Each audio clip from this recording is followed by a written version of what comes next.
Queridos espectadores, estimados seguidores, bienvenidos. Les saludo a todos con amor y respeto. En este video abordaremos juntos desde diferentes perspectivas el tema de la revelación, el suceso del Isra, el viaje nocturno y el tema de la aceptación, la narración y la leyenda del suceso del Miraj, su milagro. En este video también trataremos el resumen histórico de la actual ciudad de Jerusalén, considerada uno de los lugares donde ocurrió el milagro del Isra y el Miraj, el proceso histórico del templo o mezquita de Salomón, la relación entre Bait al-Maqdis, la mezquita de Salomón o la mezquita de Al-Aqsa mencionada en el primer verso del Isra y cómo se conectan entre sí cuando se construyó la mezquita que ahora es símbolo de Jerusalén, la cúpula de la roca y su entorno. ¿Por qué el califa omeya Marwan ibn Abd al-Malik prohibió la peregrinación a la Kaaba e impuso la obligación de peregrinar a la cúpula de la roca y sus alrededores a los musulmanes de su territorio? ¿Cuál fue la razón de la actitud hostil de la dinastía omeya hacia la Meca y Medina, especialmente hacia la Kaaba? ¿Dónde se encontraba la mezquita de Al-Aqsa según las fuentes históricas más antiguas?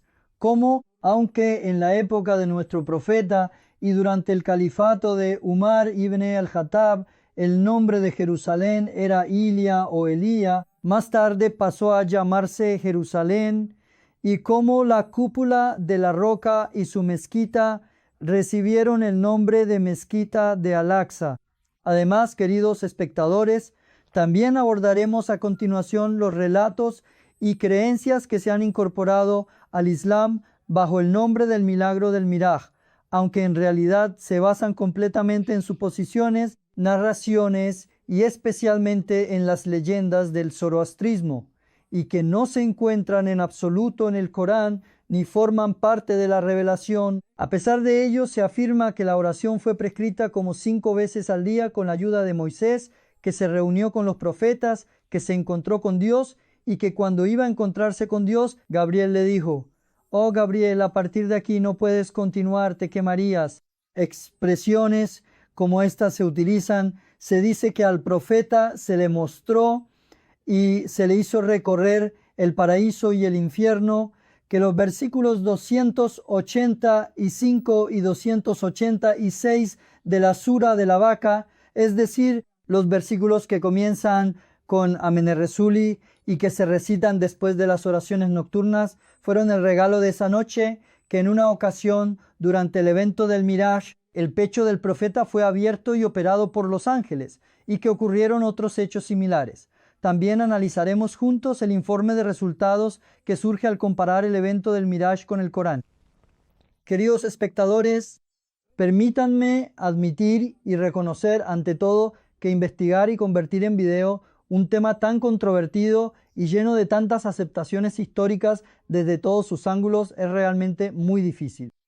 Además, considerando que nuestros interlocutores serán espectadores de todos los sectores, por supuesto sabemos que el trabajo que hemos realizado es muy importante, pero al mismo tiempo inevitablemente tocará la fibra sensible o la herida de algunos.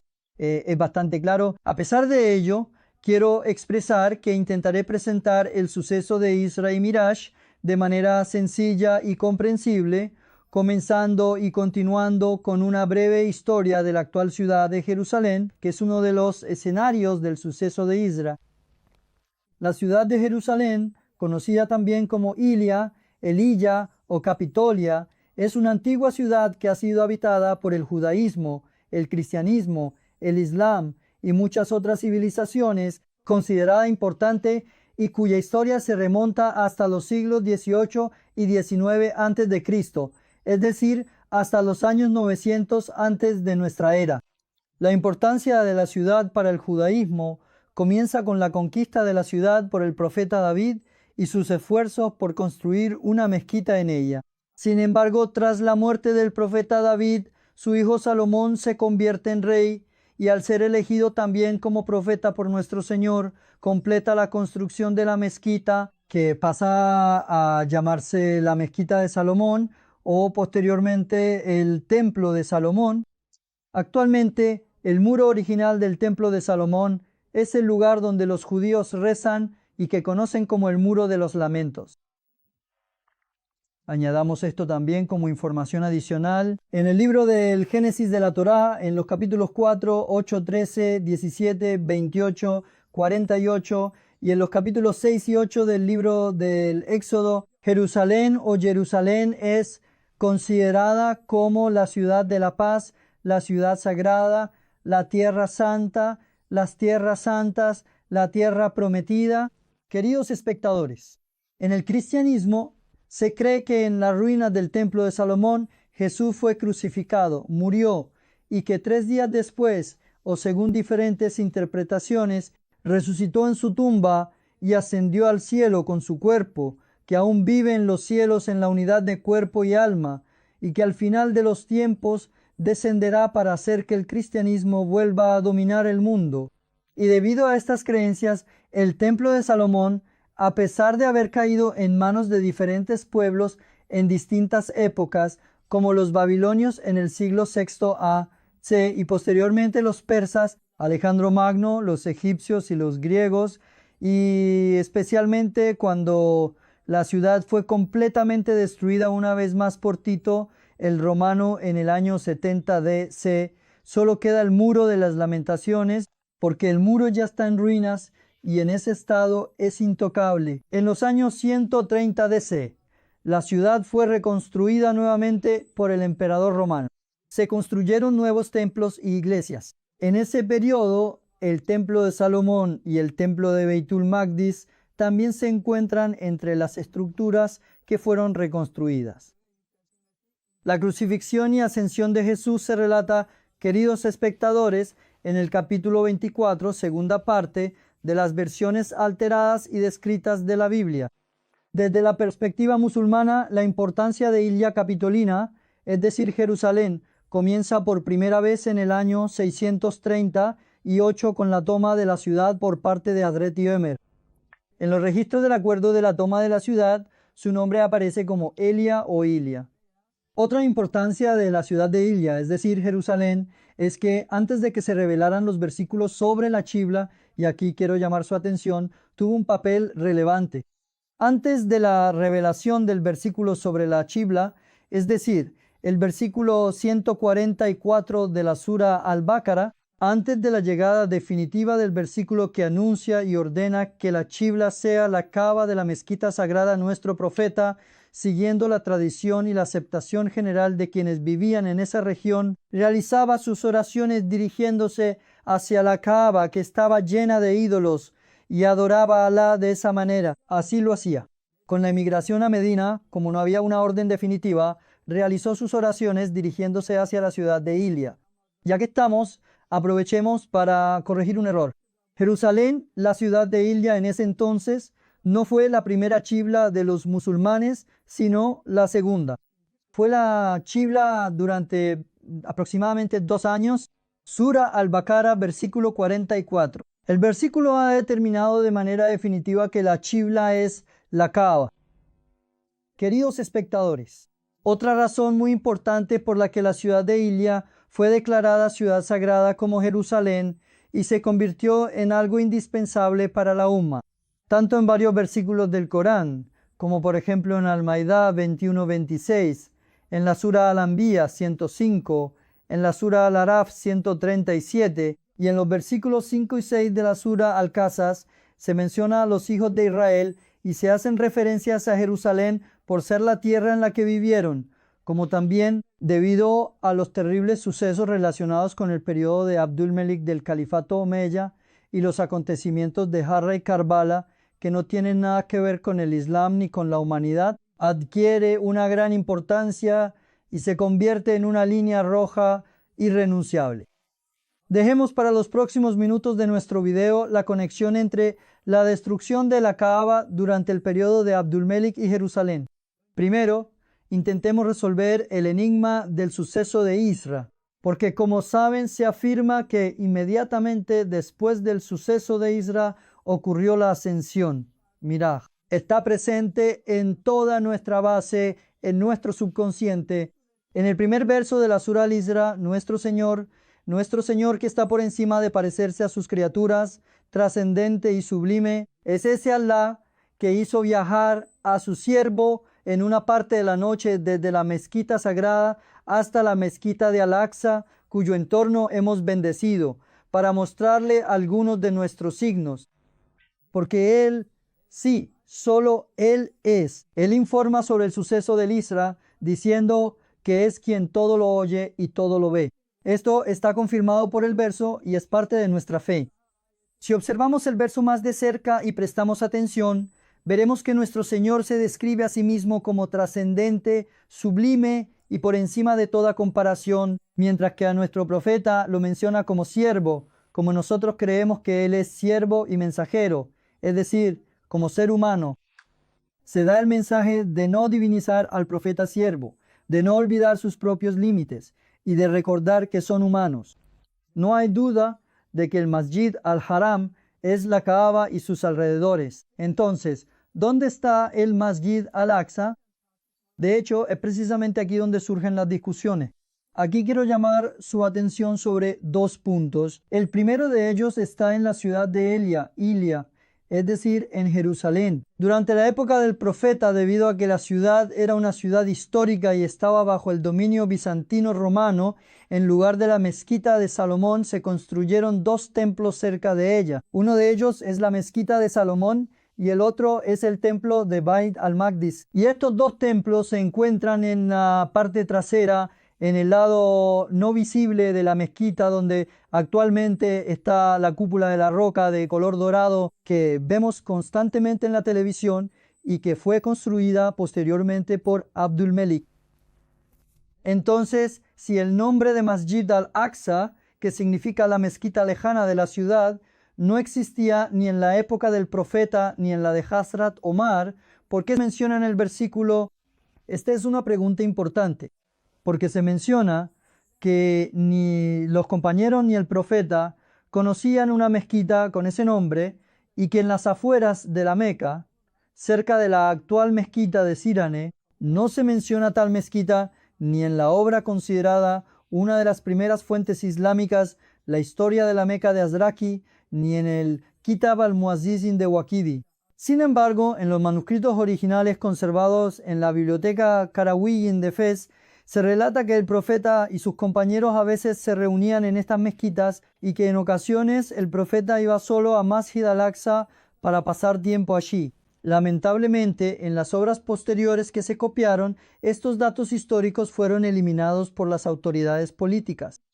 Por desgracia, debido al temor de ser acusados o de enfrentarse a inquisiciones, incluso los imanes que aún hoy tienen responsabilidades dentro de la comunidad evitan contar estas verdades históricas.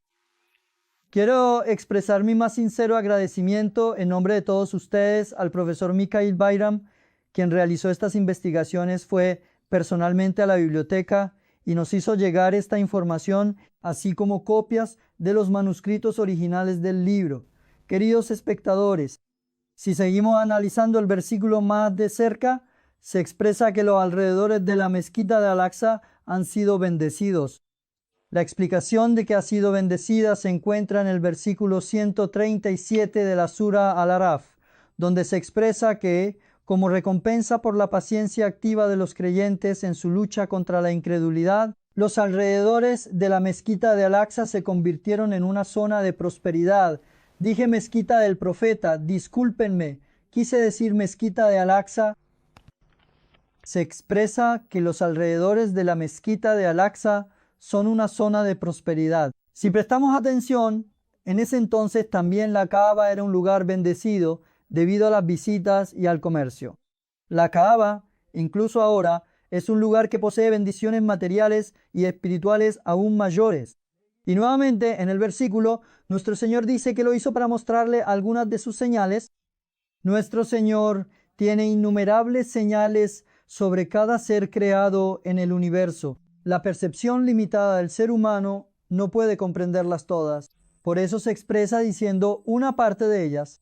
Si observamos más de cerca las palabras del versículo que se refieren al viaje nocturno, Isra, en la etimología de la palabra en su raíz, existe el significado de exaltar, elevar espiritualmente. Por eso, en algunos estudios, teniendo en cuenta también el versículo 60 de la Sura Al-Isra, se expresa que el Isra fue una elevación, una exaltación que ocurrió en un sueño y que fue una experiencia especial y única para la profecía de nuestro profeta. Queridos espectadores, ¿por qué están tergiversando y estirando tanto el suceso del Isra, el viaje nocturno, mencionado en el primer versículo de la Sura Al-Isra? Quizás se pregunten esto en su mente. Todos sabemos que tenemos una mezquita de Al-Aqsa en Jerusalén. La historia y los relatos aceptados por todos dicen que el profeta ascendió al Miraj desde la mezquita de Al-Aqsa en Jerusalén y que allí dirigió la oración a todos los profetas. ¿Existen estas creencias y narraciones? Entonces, el asunto es importante. Vamos a responder juntos a esta pregunta. ¿Cuándo, cómo y por qué fue Jerusalén santificada por los musulmanes? ¿Qué relación tiene este asunto con Abdul-Melik? Especialmente para que podamos establecer la conexión con el Miraj, acerquemos ahora el tema juntos y hagamos lo más comprensible para nosotros. Marwan ibn Abdul-Melik es hijo de Hakem ibn Marwan, quien pertenece a la segunda familia de la dinastía Omeya. La dinastía Omeya es una familia que se opuso al profeta y al Islam, albergó un odio y rencor histórico y nunca olvidó los recuerdos de las batallas de Badr y Uhud. En Badr, los ancianos de la familia fueron asesinados y acudieron a Uhud con tal odio y rencor que principalmente su comandante en jefe, Abu Sufyan, y su esposa Hind ardían en deseos de venganza. Contrataron asesinos a sueldo y, cazando y tendiendo trampas, mataban y convertían en mártires, empezando por Hazret y Hamza, a nuestros nobles y valientes líderes. Tanto es así que después de la batalla de Uhud, los que la rodeaban llamaron a la esposa de Abu Sufyan, Hind, la otra mujer devoradora de hígado, y expresaron que les preocupaban mucho sus acciones. Por eso trasladaron el centro de gobierno de Medina a Damasco. Por eso manifestaron su odio interminable hacia la familia del profeta, primero hacia el imam Ali y luego hacia el mártir de Karbala, el imam Hussein. Sin embargo, cuando llegó la época de Abdul-Melik, la situación cambió por completo. El estado de Zubair, establecido en la Meca bajo el liderazgo de Zubair bin Abdullah en oposición al sultanato de Damasco, expandió sus fronteras hasta triplicar el tamaño de las fronteras del estado Omeya centrado en Damasco. Durante la temporada de la peregrinación, los peregrinos y gobernadores que venían a la Kaaba desde las tierras islámicas comenzaron a expresar en todas partes su satisfacción con la administración de Abdullah bin Zubair. La administración de Damasco se debilitaba cada día un poco más. Y ante estos hechos, el califa y jefe de Estado Abdul-Melik mandó construir la estructura y el entorno que hoy conocemos como la cúpula de la roca, que vemos constantemente en la televisión con su color dorado, para eclipsar la mezquita de Suleimán y la mezquita de Beitul Maqdis. Además, le dio a esta nueva construcción el nombre de Masjid al-Aqsa, ya que aparece en el primer verso de la Sura Al-Isra. Envió órdenes a todos sus gobernadores, informando que estaba prohibido peregrinar a la Kaaba y que la obligación de la peregrinación debía cumplirse en Jerusalén y en los alrededores de la mezquita de Al-Aqsa. Durante años se prohibió a los musulmanes peregrinar a la Kaaba. Quienes intentaban hacerlo eran capturados y sometidos a diversos castigos y torturas, llegando incluso a penas de muerte. Queridos espectadores, luego Abdul-Melik llamó a Suri, uno de sus principales ayudantes, y le dijo: «He hecho mi parte para consagrar la ciudad de Aliyah como Jerusalén. Ahora te toca a ti. Tú también haz el movimiento que hará que Jerusalén pase a la historia como una ciudad sagrada», dijo. Y Suri cumplió esta orden. Principalmente en las obras de Buhari, Muslim, Tirmizi, Ibn Mase y Ahmed bin Hanbal se transmiten relatos inventados como si hubieran sido pronunciados por nuestro profeta. Por ejemplo, el dátil de Hekbe y la roca en Bait al-Maqdis son del paraíso. No se debe emprender un viaje para visitar ninguna mezquita excepto estas 3 mezquitas. Mi mezquita, es decir, la mezquita del profeta en Medina, la mezquita sagrada, es decir, la Kaaba en la Meca, y la mezquita de Al-Aqsa en Jerusalén, y relatos similares han sido utilizados para intentar conferirle santidad, y esto se ha logrado. Incluso ahora, si entras a internet, puedes ver la roca que, según dicen, vino del paraíso y flota en el aire. Incluso en nuestra época, si vas a visitarla, no la verás porque no existe. Verás una estructura rocosa parecida a una cueva. Tampoco está flotando en el aire ni nada por el estilo. Pero así es como la gente cree, no en el conocimiento, sino en las supersticiones. Lamentablemente no se puede hacer nada al respecto. Aparte de transmitir la información correcta, no tenemos otra responsabilidad.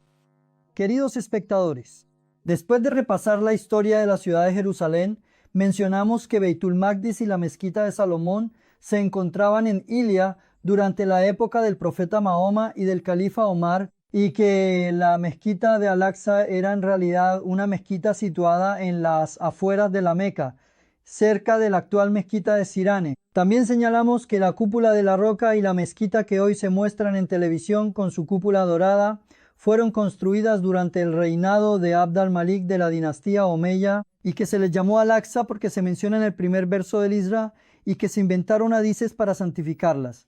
Ahora pasemos al evento del Miraj y su evaluación. En primer lugar, salvo la noche del destino, Qadir Gesesi, festividades como el Maulid, Regaib, Miraj y Berat no se celebraban ni en la época del profeta, durante el periodo de los 4 califas, Tabi'in, Tabe'i, Tabi'in, Omeyas ni Abasíes. Por lo tanto, se ha mirado con escepticismo a los relatos atribuidos al profeta sobre estas noches, y se ha afirmado que necesariamente deben ser contrastados con el Corán para verificar su veracidad. Estas noches sagradas son especialmente aceptadas y utilizadas como momentos de propaganda en los estados turcos, en las sociedades que comparten la cultura común de Anatolia, o en aquellos estados gobernados por poderes políticos que creen que la aceptación de la cultura de los relatos les beneficia más para su propia propaganda. Ahora, veamos según el calendario lunar islámico cuándo se celebran estas noches sagradas en estas culturas. El Mevlid Kandili es la noche 12ª del mes de Rabi al-Awwal. El Regaib Kandili es la primera noche de viernes del mes de Rajab. La noche o Kandil de Miraj es la 27ª noche del mes de Rajab. La noche de Berat es la 15ª noche del mes de Shaban. La noche de Kader es la 27ª noche del mes de Ramadán. O bien, se celebra mencionando que existen relatos que indican que debe buscarse en los últimos 10 días o durante todo el año. Después de proporcionar esta información, escuchemos y analicemos juntos, sin entrar en demasiados detalles, cómo ocurrió el evento del Miraj en términos generales, qué sucedió y cómo lo relatan las tradiciones. Como saben, el evento del Miraj no tiene su origen en la revelación coránica y no es un asunto de fe o creencia, sino que pertenece al ámbito de la aceptación, la cultura y las tradiciones. En este caso, el Miraj, que ha sido narrado de diversas maneras en todas las fuentes de hadices contemporáneas y posteriores, comenzando con Bukhari y comenzando con Enes bin Malik, es como sigue en su marco general. El profeta Muhammad, mientras dormía en la mezquita al-Haram, fue visitado por Jibril, Gabriel, quien lo llevó junto al pozo de Zamzam. Allí, desde la garganta hasta el ombligo, le fue abierto el pecho y el abdomen, y lo que había en su interior fue vaciado. Jibril vertió en él la fe y la sabiduría que traía en una jarra de oro, y luego, montado en una criatura llamada Burak, primero fue llevado a Jerusalén, donde dirigió la oración a todos los profetas. Después ascendió por todos los cielos uno a uno, guiado por Jibril, realizando los saludos y conversaciones necesarios con los profetas correspondientes. Tras pasar por el 6º cielo y encontrarse con el profeta Ibrahim, en el 7º cielo se encontró con Moisés, con quien también conversó y se saludaron. Finalmente ascendió a lugares que solo Alá conoce, llegando hasta el Sidrat al-Muntaha. En ese punto Jibril se quedó atrás, El profeta se acercó a Alá. Alá se acercó al profeta tanto como la distancia entre los dos extremos de un arco cuando se juntan. En algunos relatos se dice que Alá sentó a su profeta a su derecha. Luego se le mostró el paraíso y el infierno, y se le enseñó el Kauthar. Se le mostraron también las situaciones lamentables de quienes estaban en desgracia por sus pecados. Alá hizo obligatoria para la comunidad de su profeta 50 oraciones diarias. Además, como regalo de la ascensión, le concedió los versículos 285 y 286 de la Sura al-Baqara y se le permitió a su profeta regresar. Al volver, fue recibido por el profeta Moisés, ya que él estaba en el nivel y el rango más alto.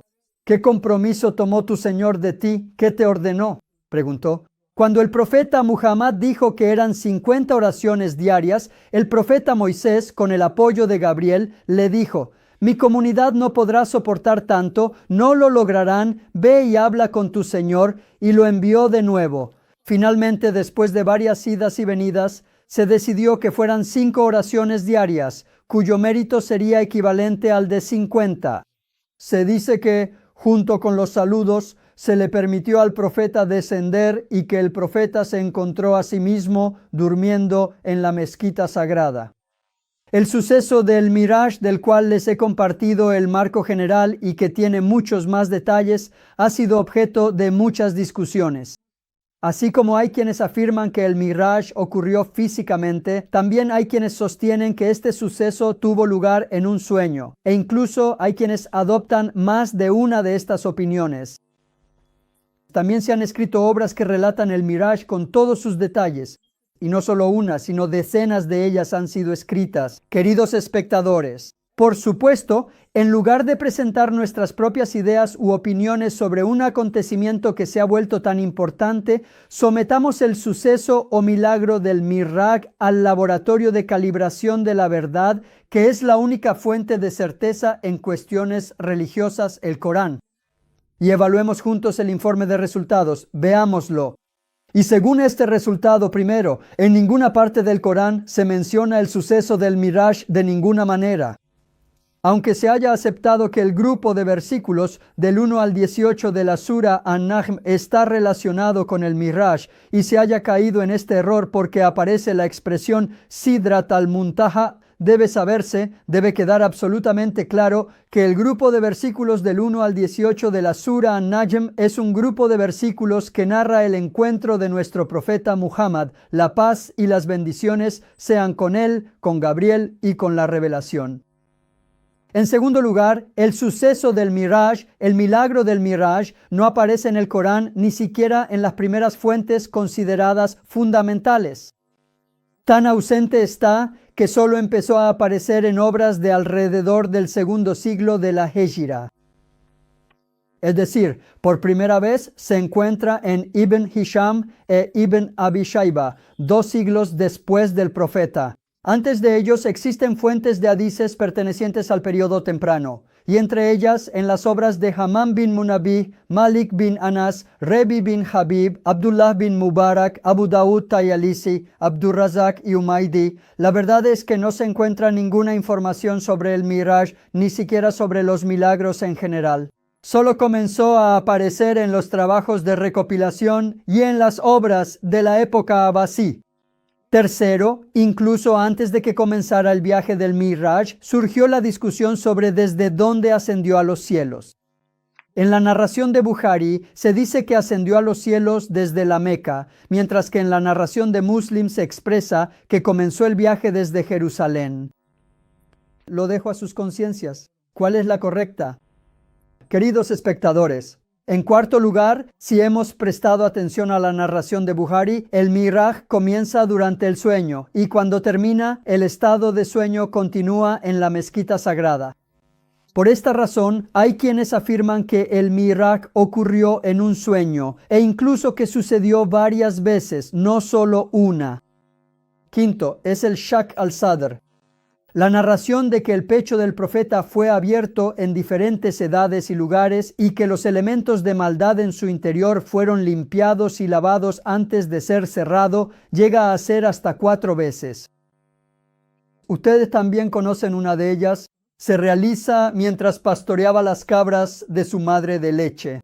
Pero se dice que otro de ellos fue realizado por Gabriel junto al pozo de Samsam antes del Miraj.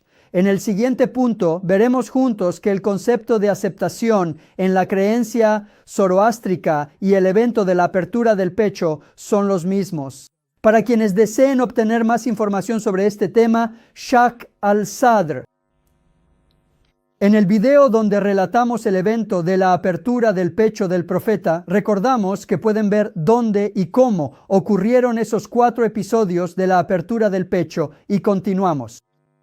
El sexto punto es que desde el primer siglo los musulmanes comenzaron a convivir estrechamente con las antiguas culturas iraní, judía y cristiana. Y aquellos que se convirtieron al Islam de esas culturas comenzaron a reunirse y comer tanto con los musulmanes como con personas de otras culturas. Por otro lado, quienes querían oponerse al Islam en ese periodo, islamizaron sus propios relatos culturales y continuaron diciendo que en realidad eran musulmanes.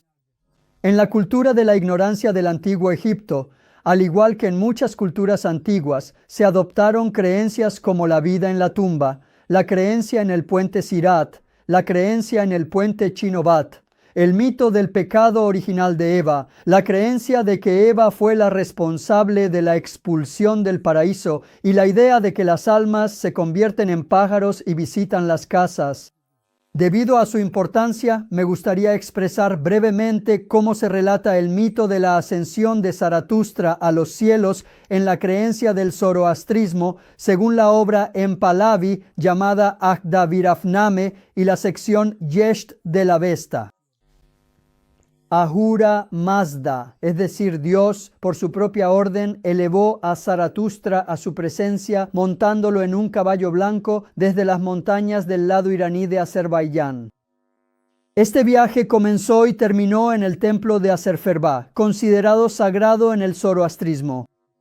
Los ángeles guiaron a Zaratustra y lo llevaron ante la presencia de Ahura Mazda, y allí Ahura Mazda, es decir, Dios, le enseñó a Zaratustra todos los conocimientos y ciencias, tanto ocultos como manifiestos, y le otorgó la capacidad intelectual para poder aprender conocimientos futuros. En Zaratustra se mostraron el cielo y el infierno, el puente Chimbat por el que los buenos y los malos pasan a través de pruebas, el abismo del infierno en el que caen los malvados, el Araf y el destino de la humanidad. En el regreso, los ángeles que lo guiaban abrieron el pecho de Zaratustra, y después de extraer todo lo que impedía la santidad, fue devuelto entre los hombres como representante de la pureza absoluta. Puedo oír que están pensando, esto ya es demasiado. Por eso dejo a su corazón reflexivo y a su conciencia la comparación entre su propia creencia sobre el Miraj y la creencia del zoroastrismo. Ahora pasamos a otros puntos que les harán decir, esto sí que es demasiado. ¿Qué clase de Miraj es este? El séptimo punto es que en el judaísmo se cree que la posición del profeta Moisés está por encima de la de todos los demás profetas. Y se cree que el profeta Esdras es el ayudante de Dios, que aparecerá al final de los tiempos y que los judíos aceptan que descenderá a la tierra como Salvador. En el cristianismo se cree que Jesús fue resucitado 3 días después de ser crucificado y que como Espíritu Santo es una de las 3 personas de Dios. También existe la creencia de que cuando llegue el momento descenderá a la tierra, restablecerá el cristianismo como la religión sagrada y dominará el mundo. Aquellos que compiten y discuten sobre qué profeta es superior o de quién es el profeta más grande, han hecho grandes esfuerzos para situar a nuestro profeta por encima de todos los demás profetas. Principalmente han intentado demostrar su superioridad con milagros como el del Miraj, el de partir la luna en 2 con su dedo, colocando una mitad en un lado de la cima del monte de Kuwait y la otra mitad en el otro lado. Y actualmente, con milagros que llegan hasta los 4000, se sigue intentando probar y demostrar esta superioridad.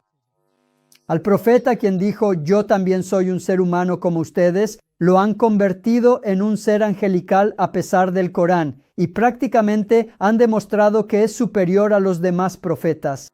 Veamos en los siguientes puntos qué dice el Corán al respecto. 8. Los profetas, por ser mensajeros de Dios, son los Usve y Hasene de la humanidad, es decir, modelos a seguir y bellos ejemplos. Nosotros, que vamos a tomarle como modelo y construir nuestras vidas siguiendo su ejemplo, somos humanos. Por eso los profetas también son humanos. Los politeístas de la Meca, que no aceptaban al ser humano como modelo ejemplar, objetaron la profecía de nuestro Señor diciendo: ¿no debería habernos llegado un profeta ángel? Expresando así su incredulidad. El Corán, en respuesta a ellos, dice en la sura Al-Isra, versículo 95, di: si en la tierra hubieran habitado y caminado ángeles, ciertamente habríamos hecho descender sobre ellos desde el cielo un ángel como mensajero. Nuevamente, quienes objetaron al profeta siguiendo el ejemplo de los politeístas de la Meca. Entonces, ya que afirma ser un profeta, sube a los cielos, es decir, realiza el Mi'raj y tráenos un libro como prueba especial desde allí, dicen. Las peticiones de quienes tienen esa mentalidad también son rechazadas por el Corán. Y en la sura Al-An'am, versículo 35, se responde de la siguiente manera: queridos espectadores, les pido que presten atención. No te pese que ellos te den la espalda de esa manera, aunque descendieras a las profundidades de la tierra, o subieras a los cielos y trajeras pruebas, ellos aún así no creerían, dice el versículo, explicando mediante la revelación para quienes creen en Dios y en los libros sagrados que no es posible subir a los cielos ni descender a las profundidades de la tierra como ser humano. Sin embargo, a quienes basan su fe, creencia y religión en los milagros, que llegaron a ser hasta 4,000, el Corán responde nuevamente en los versículos 50 y 51 de la sura Al-Ankabut, diciendo: esos opresores dijeron: ¿no debería habérsele enviado al profeta otros signos milagrosos de parte de su Señor? Di: los milagros solo están en manos de Alá. Yo, en cambio, soy solo un claro advertidor. ¿Acaso no les basta como milagro, como signo, que te hayamos revelado el Corán, que les es recitado y transmitido? Por supuesto, al decir que en el Corán hay misericordia y un recordatorio de las verdades para quienes creen, el Corán expresa claramente que el milagro que descendió sobre el profeta es el propio Corán y que el musulmán creyente no necesita ningún otro milagro. Por supuesto, se te ocurrirán preguntas locas. Entonces, ¿qué pasará con los milagros conocidos como Mu'jizat-i Ahmadiyya Muhammadiyya? ¿Dónde colocaremos los libros que llevan decenas de nombres diferentes sobre los milagros en el Islam? ¿Qué pasará con esas obras? ¿Qué haremos con los milagros que ya suman 4,000 y que todavía se siguen inventando? Eso también piénsenlo ustedes. Que lo piensen quienes los escriben, quienes los inventan, y por favor que lo piensen quienes creen en ellos. Por un lado está la palabra verdadera de Dios, la palabra verdadera del Corán y de nuestro profeta, que es acorde al Corán. Por otro lado están las cosas que inventaron para ustedes o que ustedes aceptaron. Nosotros, por supuesto, como creemos que seremos cuestionados según el Corán, aunque sea difícil, estamos obligados a elegir el Corán con nuestra voluntad. ¿Y ustedes de qué lado están? Hagan su elección. El hecho de que los profetas hayan repartido entre sí las capas del cielo es nuestro 10º punto. El Corán rechaza que los profetas presuman de superioridad unos sobre otros, o mejor dicho, que nosotros los consideremos así. Y en el versículo 30 de la sura, As-Zumar dice: sin duda, tú también morirás, y ellos también morirán. En los versículos 185 de Ali Imran, 35 de los profetas y 57 de la araña, se dice: toda alma probará la muerte. De nuevo, dejen su elección y pasemos a nuestro siguiente punto, el 11º. Expresemos claramente la negociación de 50 oraciones diarias con Dios con la ayuda del profeta Moisés. ¿Es una auténtica comedia? Y lo diré pidiendo disculpas a los habitantes de Kayseri. Es una auténtica negociación al estilo Kayseri. Ustedes conocen los chistes relacionados. La negociación de la oración es tan larga que hasta mi lengua empezó a trabarse. Es la revancha de las mentes judaizadas, de tomar venganza de Dios y del profeta, queridos televidentes. Ahora les voy a contar algo que no han escuchado antes. Les pido su atención. La negociación de la oración es la venganza de la historia del siervo sabio y el profeta Moisés, narrada en el Corán en el grupo de versículos del 60 al 82 de la Sura Al-Kahf. Ya que ustedes pusieron un guía delante de nuestro Moisés, de nuestro profeta, como si él no supiera nada, como si no entendiera de nada.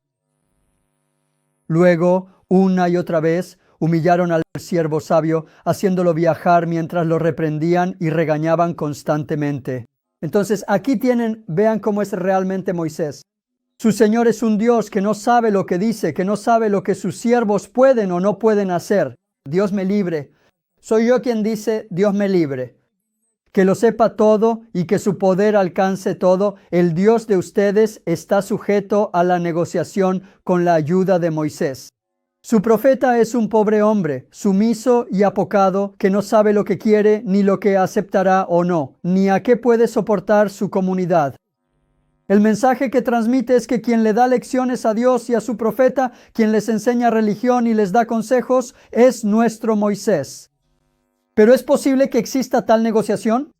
Según el Corán, esto nunca es posible. Por mi parte, después de decir Dios me libre, veamos la prueba en el siguiente punto. Se acepta que los 12 viajes de la ascensión ocurrieron durante los años de tristeza, aproximadamente 1 año y medio antes de la Égira, después de la muerte de la señora Yatija y del tío Abu Talib. Sin embargo, en los versículos Taha 130, Isra 78, Rum 18 y Kaf 39, que contienen la orden de establecer las 5 oraciones diarias, la oración fue prescrita como obligatoria a partir del 5º año de la profecía. Es decir, 5 años antes de la supuesta negociación ya se había hecho obligatoria la oración en sus 5 tiempos. Nuestro 13º punto es que otra realidad rechazada por el Corán es la afirmación de que los versículos 285 y 286 que leemos como Amener Rasulu después de la oración de la noche fueron dados a la comunidad como un regalo u obsequio durante el Mirak. La sura de la vaca es una sura medinense, es decir, fue revelada en Medina, queridos espectadores, y comenzó a ser revelada 1 año y medio después de la Égira. Es decir, comenzó a ser revelada exactamente 3 años después del Mirak, que se cree que ocurrió 1 año y medio antes de la Égira, y el periodo de su revelación duró hasta 5 años. Queridos espectadores, podríamos haber enumerado aún más puntos. Dejo a la conciencia de vuestros corazones pensantes las presentaciones cargadas de politeísmo, como el encuentro de Moisés con Dios detrás de un árbol en el monte Sinaí, la situación que ocurrió cuando pidió ver a Dios, la afirmación de que el profeta Muhammad, la paz y las bendiciones sean con él, vio a Dios durante el Mirak a pesar de lo que dice el Corán, el encuentro de Moisés con Dios en los cielos, que el profeta fue sentado a la derecha de Dios, y la materialización de la esencia de Dios, que es absolutamente oculta como si fuera un ser humano, ubicándolo en ciertos lugares. Queridos espectadores, hemos visto juntos, en pocos puntos, el informe de resultados del evento del Mirak que hemos sometido al Corán, y este informe también tiene una sección de conclusiones. En esa sección se encuentran los siguientes puntos importantes. Primero, al profeta solo y únicamente se le concedió el Corán como milagro de su profecía. Segundo, el profeta y los demás profetas son modelos ejemplares, modelos a seguir para sus creyentes. Tercero, el profeta y los demás profetas también son humanos, son mortales y han fallecido. Cuarto, la fe y la creencia no se construyen con milagros, suposiciones o leyendas de religiones antiguas, sino con la revelación y el Corán. Quinto, como se expresa en las aleyas Ahzab 9 y Enam 50 en palabras de nuestro profeta, yo solo sigo lo que me es revelado. Si aparecen quienes, a pesar de lo que se ha declarado, dicen que existen otras palabras reveladas, sepan que no conocen el Corán. A quienes aceptan los hadices no revelados, los hadices Qudsi, les pido que aprendamos juntos el ejemplo de los hadices sobre el milagro de la ascensión, mirás, que se encuentran en todos los libros de hadices, sometiendo el evento de la ascensión al criterio del Corán, y digámosles que reflexionen, que piensen y que sigan pensando. Queridos espectadores, al terminar quiero expresar una vez más, tal como lo he dicho en los videos en los que he compartido con ustedes otras noches sagradas. No me molesta en absoluto, ni podría molestarme por el rosario que recen, las oraciones que realicen, los actos de devoción, las súplicas que hagan, ni por ninguna de las actividades de adoración que consideren sagradas en estas noches benditas. Tampoco se trata de que debamos molestarnos por ello. Pero la cuestión es la siguiente. Si Dios nos ha dado a todos nosotros todas las noches y los días para realizar esas actividades, ¿por qué reducimos los 365 días a uno solo? Y lo hacemos en nombre de la religión. Y consideramos ese único día como parte de la religión. Dejamos los demás días atrás. Luego, a partir de los sueños, suposiciones, historias, cuentos e incluso leyendas que vamos hilando, creamos una religión, una creencia, y además creemos en ellas. Y decimos, oh Señor, al considerar solo un día por todos tus días, estamos completando la religión que tú dejaste incompleta. Y así enseñamos nuestras propias suposiciones y pensamientos a Dios como si fueran religión, Dios no lo quiera, en nombre de Dios. En este punto, donde ya no hay nada más que decir, que ustedes en su propio nombre y yo en el mío, busquemos refugio en Dios para no ser de aquellos a quienes se dirigen los versículos 16 de la Sura Hujurat, 18 de la Sura Yunus y 30 de la Sura Rad, y que también busque refugio en nombre de ustedes.